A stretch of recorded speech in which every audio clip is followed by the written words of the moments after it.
Hey guys, Todd with Vapor Honing Technologies. Today we're going to discuss wet blasting or dry blasting abrasives.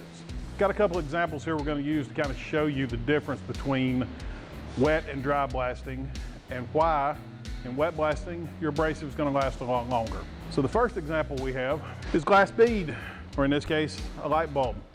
A light bulb and glass bead are very similar. They're both round spheres that are hollow on the inside.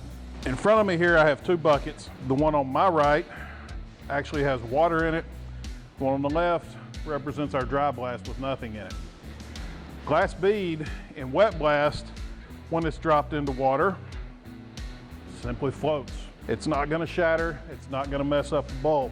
The water actually cushions the glass bead, as opposed to our dry blast where there is no cushion and you actually have force behind it.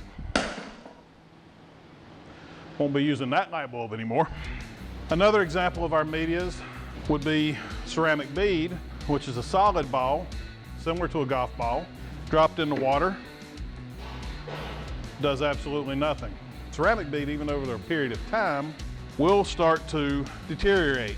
So eventually you will end up having to change your bead out. Now this is going to last you about 30 times longer than your glass bead, but is a little bit more expensive.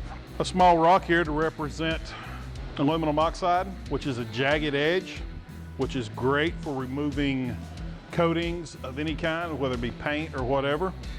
And as that drops into the water, you can drop it over and over and over. Nothing's going to happen to it, but over a period of time, that rock, as it's dropped in the water, is eventually going to smooth the edges out to where it's not as effective as it was before.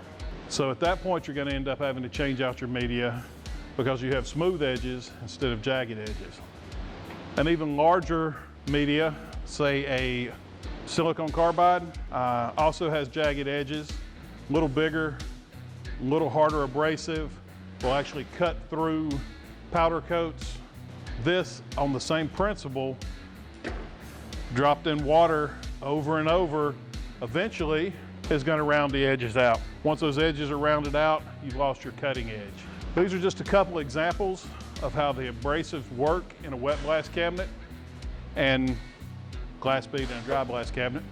If you have any questions, feel free to give us a call. Phone number is 828-202-5563. My extension's 108. Thanks for watching.